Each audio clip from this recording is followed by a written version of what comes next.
លេងយូរទៅខ្វល់តែពីរឿងស្រាខ្វល់តែពីរឿងលបែង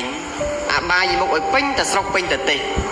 សម្បូរមែនទែនរាល់ថ្ងៃអញ្ចឹងហើយនិយាយអញ្ចឹងទៅវាប៉ះពាល់ញាតិញោមប៉ះអ្នកលេងប៊ីប៉ះអ្នកលេងអាប៉ោងប៉ះអ្នកជុលមន់ប៉ះអ្នកប្រព្រឹត្តលបែងអនឡាញប៉ះអ្នកផឹកទឹកស្រវឹងតាំងពីកំប៉ុងស្រាបៀប៊ីយាអីផ្សេងគឺប៉ះទាំងអស់ហើយសង្គមសពថ្ងៃវាសម្បូរអាកន្លែងទៅហ្នឹងហើយក្នុងពុទ្ធដីកានៅពុទ្ធសាសនាក៏ព្រះអង្គសម្ដែងថានឹងជាប្រធានជាដំណើរនាំឲ្យទទួលបាននៅសេចក្តីវិន័យមានកន្លែងមួយនោះអាត្មាទេសពីរឿងស្រាអញ្ចឹងស្រាប់តែអាចារ្យគាត់មកកែថាដៃគុណកុំទេសរឿងហ្នឹងកែអាត្មាណា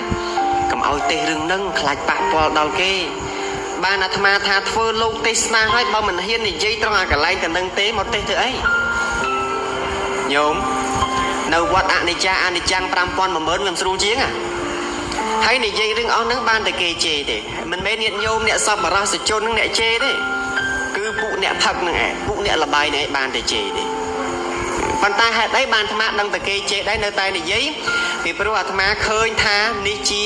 រឿងដែលអាត្មាត្រូវធ្វើហើយជនណាដែលបានអនុវត្តកែប្រែតាមអាត្មាលើកឡើងតាមពុទ្ធដីកាហ្នឹងរមែងទទួលបាននៅសេចក្តីចម្រើនតើនេះញាតិញោមអ្នកអង្គុយមកអាត្មាគៀនអាត្មាដដែលចេះជេរលោកអីជេរហ្នឹងនេះប៉ះលោកណាមដឹងថាជេរអាត្មាសរឿងហ្នឹងណាហ្នឹងហើយនេះបានថាលេងយ៉ាងទេតែតាមពិតហ្នឹងគេជេរលង្ហុយដីពងហើយអាត្មាមិនដែលតែខ្វល់ខ្វាយជិះក្បាលអីទេធ្វើតែការងារដែលអាត្មាត្រូវធ្វើតែប៉ុណ្្នឹងអញ្ចឹងទូនាទីលោកសង្ឃពុទ្ធសាសនាហ្នឹងគឺបញ្យលណែនាំដាស់ទូនមានព្រានបដៅលើកឡើងពីហេតុផលអ្វីខុសអ្វីត្រូវអ្វីគូអ្វីមិនគូហ្នឹងគឺជាទូនាទីរបស់អាត្មាហ្នឹងឯងជាធម្មកថាទាំងឡាយហ្នឹងឯង